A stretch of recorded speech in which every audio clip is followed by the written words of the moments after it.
there are more than one person at home, they're not taking the same place. That's true. So kind of looking ahead, again, we'll test next block day. We're done learning new stuff. Today we'll go over some of that optimized worksheet. We will have a quiz on Monday. It's over optimization. It's only 3 questions, so it won't take the whole time.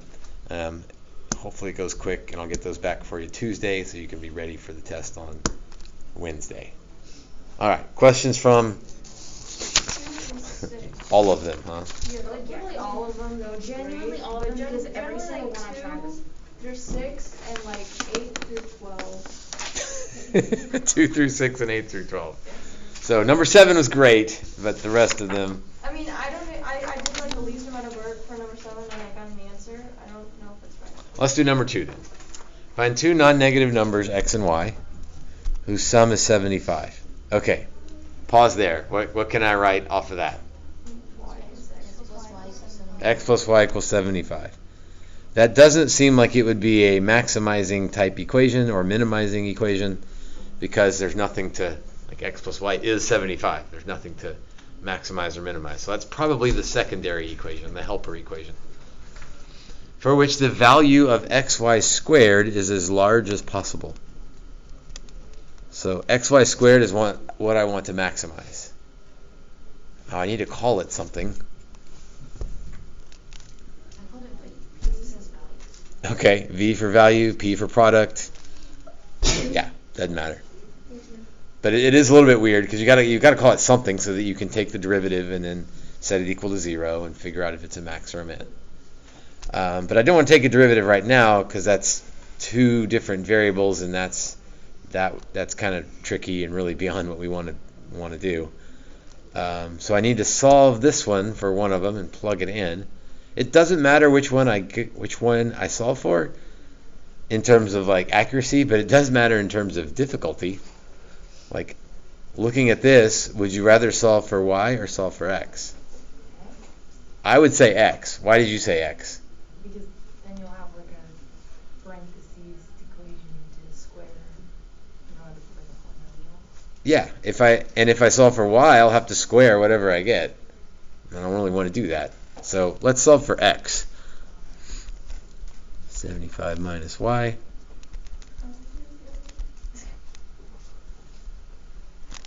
Did you solve for? Yeah, I did it the other way, And that's fine. So you got 75 minus x, and you had to square 75 minus x, which is fine. But this way is just a little bit easier on the algebra. So now we have a polynomial in terms of y that we want to large as possible. We want to maximize. So 150y minus 3y squared. Set that equal to 0. You can factor out a 3y. So we get y equals 0 and y equals 50.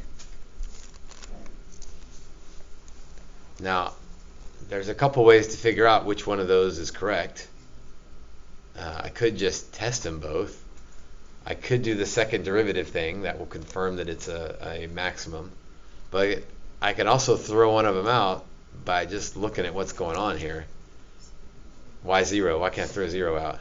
Well, because we're trying to find as large. Right, I want to be as large as possible. And if I pick y equals 0, that product is going to be 0. So I'm 0, maybe it's a minimum, I don't know, but it's certainly not a maximum. So y equals 50 is probably right, but let's do a second derivative and kind of confirm that. Whoops. Let's see, so that'd be 150 minus 6y. So if I plug in 50, the second derivative would be 150 minus 300. It would be negative, for sure. What does that mean if the second derivative is negative? Concave down. What does that mean? We have a maximum.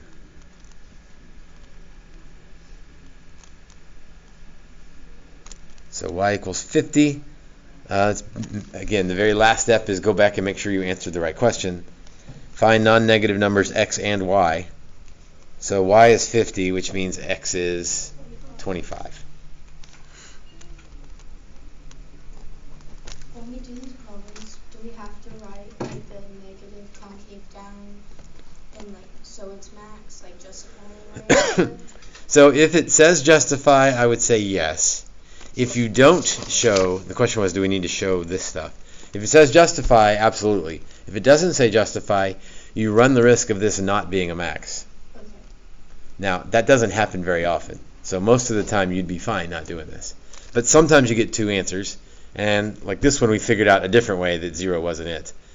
We could have done it with the second derivative, because if I plugged in 0 for y, the second derivative would be positive, which would mean we're concave up, which means that y equals 0 is a minimum. So we could throw it out that way. So do you have to show it? Only if it specifically says justify. But if you get more than one answer, how else are you going to know which one's the min and the max?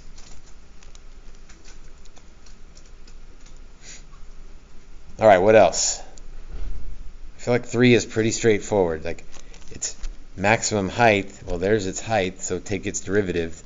There's not even a helper equation on number 3. It doesn't need one, because all you'll do is ds dt is negative 32t plus 50. Set that equal to 0, and that'll be your time answer for when, and then its maximum height will be s evaluated at whatever you got for time. What about 5 and 6? Okay. Number 5.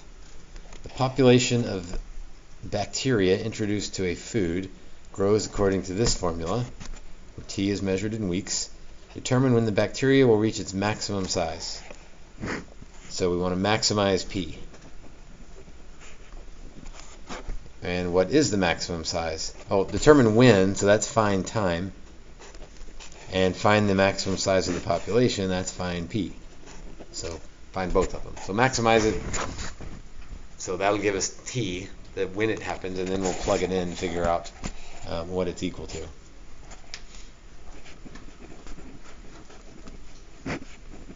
So I need to take a derivative of P, which means quotient rule.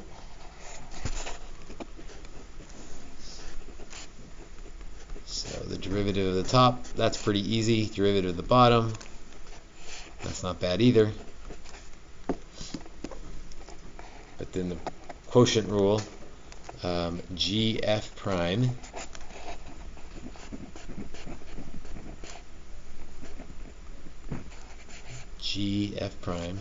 minus FG prime all over G squared.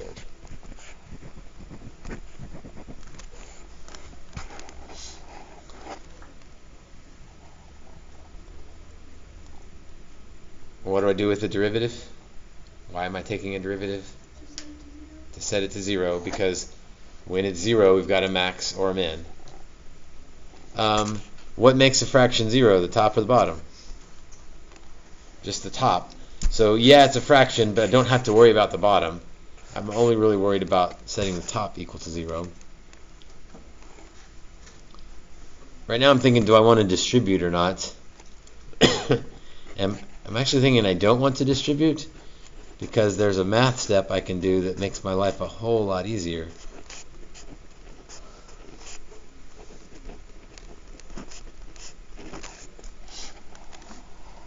Any idea on what I could do to make those numbers a whole lot better? Divide by 6,000. That's going to be a great plan. So 60 plus t squared minus 2t squared. That got a lot better, very quickly there. So if I move things around, I get t squared equals 60. Square root both sides. Plus or minus, is, the technical answer, but why am I throwing out minus without even writing it?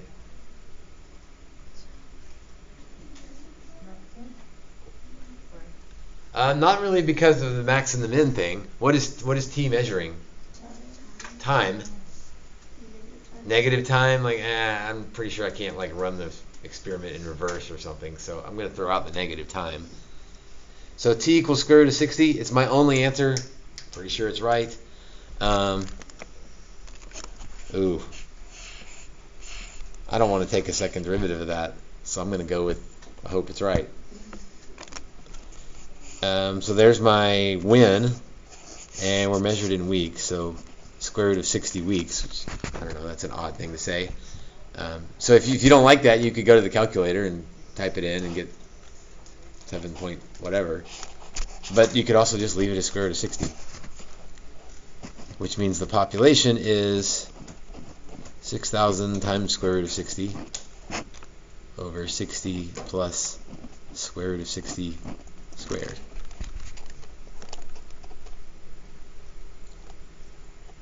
And that's a safe stop. Why bother taking the time to plug it in? The exception would be if the test said find it to the nearest 3 decimals or something. If it specified that it wanted you to multiply it out, then you'd need to multiply it out. But otherwise, why mess with risking, messing something up? Just leave it alone. How would you do it with the product rule? Throughout Quotient Rule and do it with product. Oh, how would you take this derivative with product rule? You'd have to rewrite it as a product. So 6,000t times 60 plus t squared to the negative 1. And then you could do the product rule. But the derivative of this second piece would be a chain rule thing. Negative all of this to the negative 2 times 2t. I would not, you could, if you absolutely did not want to do the quotient rule, you could do the product rule. I don't think it would be beneficial in this particular problem. Number 6. I don't need you to do the whole thing. I just don't know how to start number 4. You need to do 6.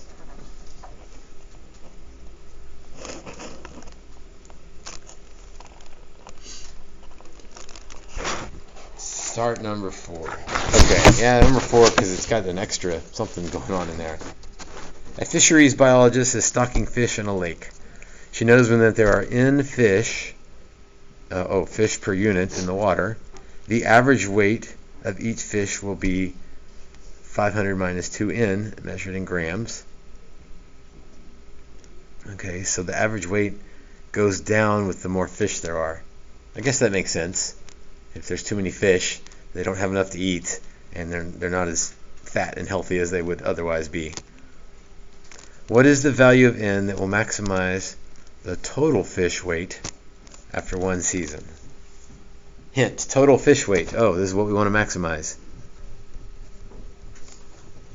Total weight equals number of fish times average weight of fish.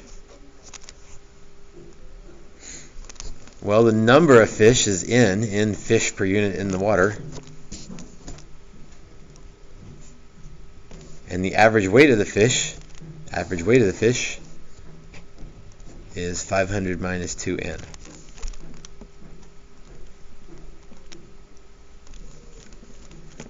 And so I'm just going to rebrand total weight as, oh shoot, I can't use W because that's already taken.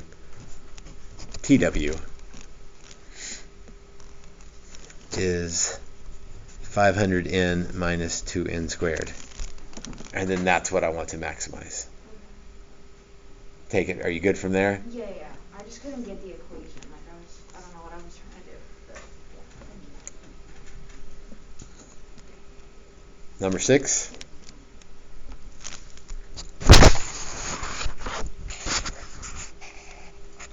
Blood pressure in a patient will drop by an amount. Okay, I need to be careful here. Dropping implies negative, so I'm cautious about the signs here. blood pressure in a patient will drop by this amount. So that's how much it drops. Where X is the amount of the drug injected. Find the dosage that provides the greatest drop. Okay, that seems weird, greatest drop, but this is the drop. So I want to maximize D. I want to maximize the drop. What is the drop in blood pressure? Okay, X is the amount of drug, so X is the dosage, and then what is the drop? So I need to find X and D. And I want to maximize D. And I guess as it's written now, that would be a product rule problem, but why bother with the product rule when I could multiply it out?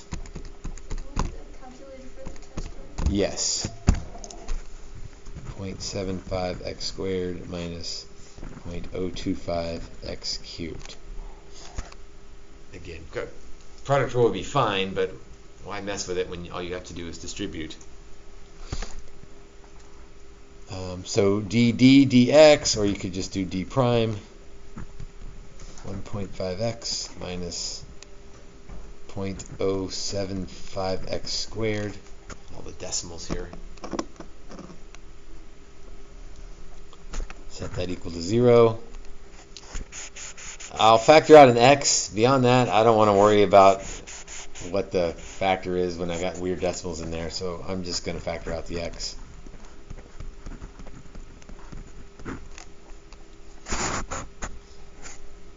So x equals 0. Pretty good chance that's not what I'm looking for.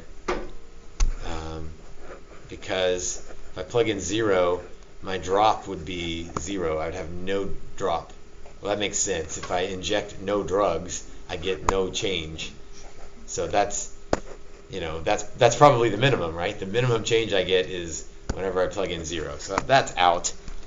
The other one would be 1.5 divided by 0.075. X is 20. And I'm looking for units here. X is the amount of drug in centimeter cubed. So I'm pretty sure that's right. The second derivative would not be hard to do. 1.5 minus 0.15x. If I plug in 20,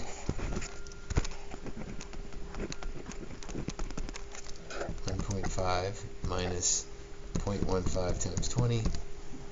That's a negative something. So concave down, when the first derivative is 0, that does make a maximum.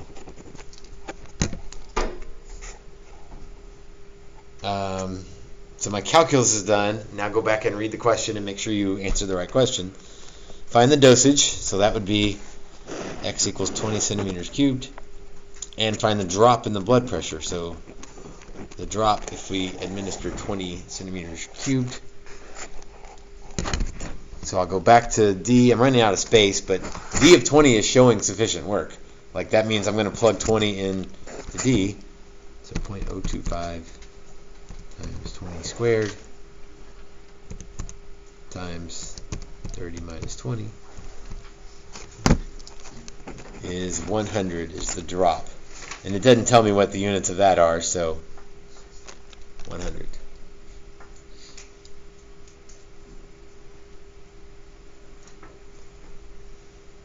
Millimeters of mercury, is that what blood pressure is measured in? Anybody? HOSA? No? Nothing. I don't know either. Alright, so that was Wednesday's assignment. Today's assignment, 7 through 12. I don't want to do all of them, but I will do some of them. 7's pretty straightforward. It gives you the equation, asks you to maximize it. So that one's pretty straightforward. Let's do number 8. There is one on the quiz on Monday that has some profit type stuff in there. So what I was confused about is like the time. Like how do you get the time instead of the equation for the hint? Okay. North American Van Lines calculates charges for delivery according to the following rules. Fuel cost is that. Driver cost is $30 per hour. Find the speed V that a truck should travel in order to minimize cost for a trip of 120 miles. So we want to minimize cost. So I need to come up with some equation for cost. And then I'll try to minimize it. So there's fuel cost. And so I'm not putting in variables yet. I'm just thinking kind of big picture here. There's fuel cost and there's driver cost.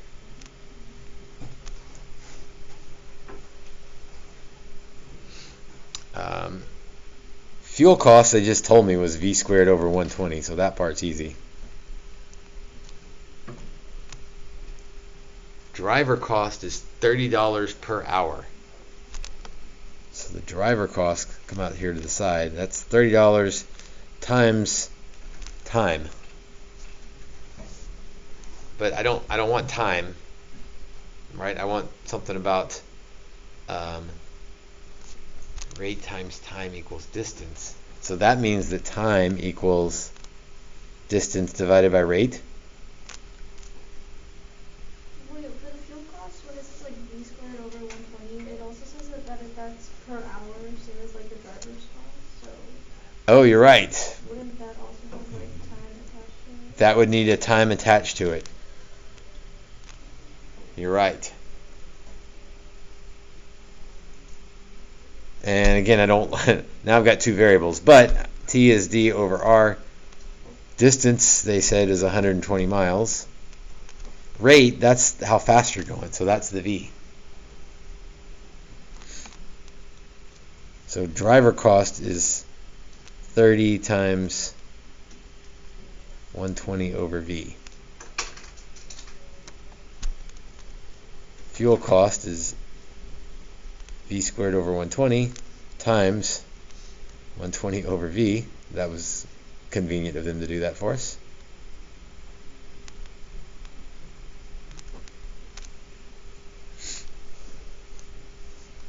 So fuel cost, driver cost. I'm about to bail and do this on a separate sheet of paper.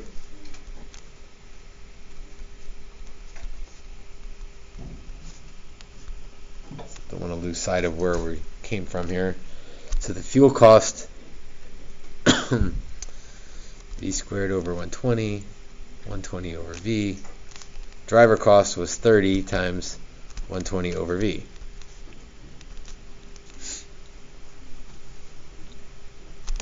So V plus 3600 over V. Alright, all of that was the algebra setup stuff. Now, you tell me now what? Yeah, now derivative, set it equal to 0, make sure it's a maximum, answer the right question, all that stuff. So, dc dv, or just c prime if you want. The derivative of v is 1. I don't like 3600 over v. 3600 v to the negative 1.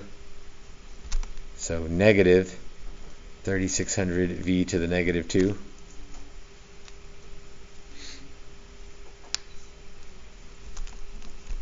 One minus 3600 over v squared. Oh, they made this work out kind of nice.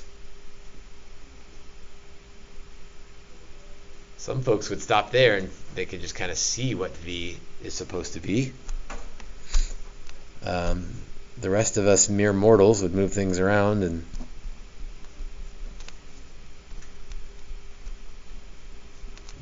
square root both sides. I get plus or minus 60, but v is velocity, so I'm pretty sure the truck isn't going 60 miles an hour in reverse. I'm assuming v is in miles per hour, although it doesn't really say. So we'll leave it at 60.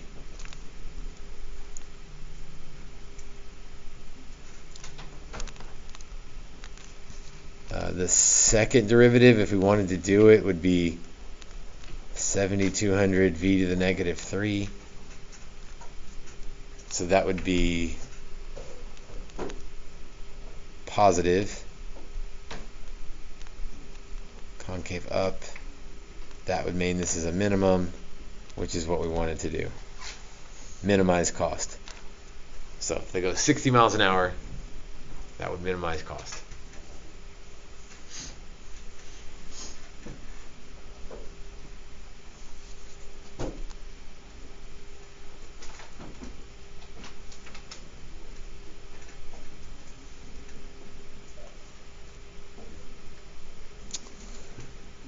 Nine, 10, and 11 are all similar type questions. So we need to do one of them. Yes. They're all similar. Once we do one, I think you'll be able to figure out the others. Let's do the worst one. The worst one. Okay, 30 bushels when 20 are planted, but you add and subtract. They all have this add and subtract thing. Concert promoter knows that if tickets are $50, he'll sell 50,000. But if he decreases ticket prices, they'll sell more. And if he increases, they'll sell less. So, like, where should we set the ticket price? 10 and 11 are nearly identical. It's just instead of selling tickets, we're renting apartments. Although it's got some extra stuff on there. So I guess 11. Let's do 11. A real estate office handles 50 apartment units. When the rent is $540, all units are occupied. However, on the average, for each $30 increase in rent, one unit becomes vacant. So let's stop there for a minute. So if he charges $540, he rents them all out. That sounds great. But if he increases the rent by $30, he makes more per apartment, but then there's one that's vacant.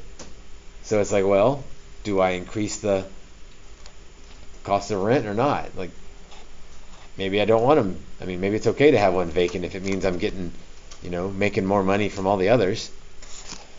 Each occupied unit requires an average of $36 per month for service and repairs. What rent should be charged to realize the most profit? Okay, so profit. So there's 50 units. Well, let's see. Let's go with a word equation first. Rented units times price minus $36 per rented unit.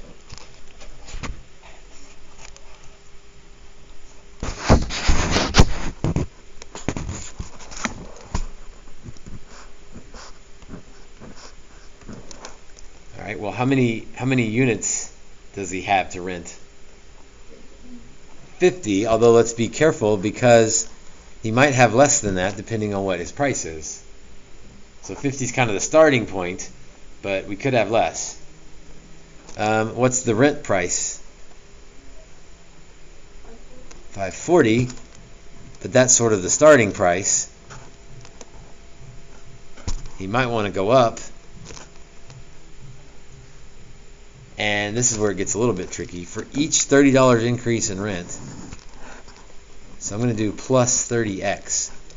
So x is like how many times he increases at $30. Each time he does that, one unit becomes vacant. So how do I tweak the number of rented units now? Minus 1x. Each time he goes up $30, he loses one rented apartment.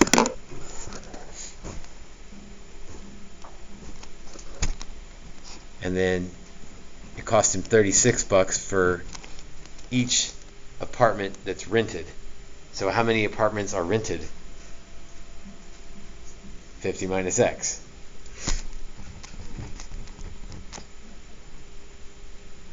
Is there going to be one like this on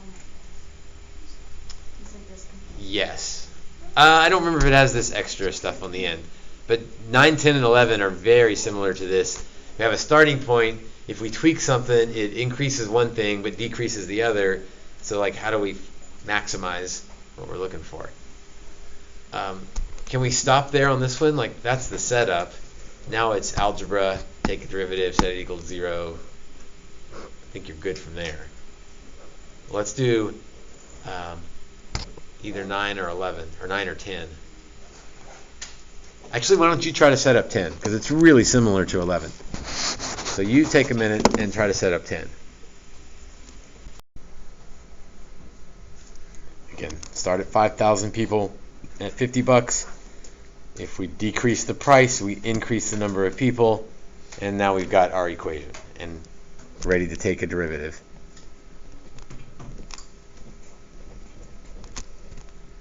So that would be 250,000. This is going to be a pain with big numbers, but you'll have a calculator. Minus 5,000x plus 50,000x minus 1,000x squared. So I would head to a different sheet of paper, clean that up a little bit, take a derivative, set it equal to 0. By the way, I know this one will be a max because I know the shape of this graph. It's an upside down parabola.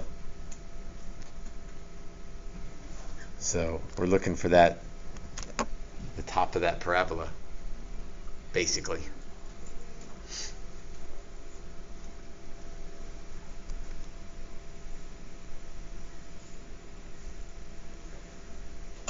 All right, 9 and 12 are really similar.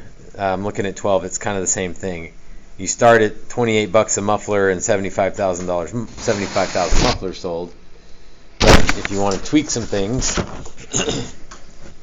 if you charge less, then you sell more. So what should you charge to maximize your revenue? So 9, 10, 11, and 12 are all really, really similar problems. So try those. I think I've posted the answers. That means you've only got 3-ish homework problems over the weekend. Finish up the ones we didn't complete. So good practice, but hopefully not overwhelming in terms of quantity.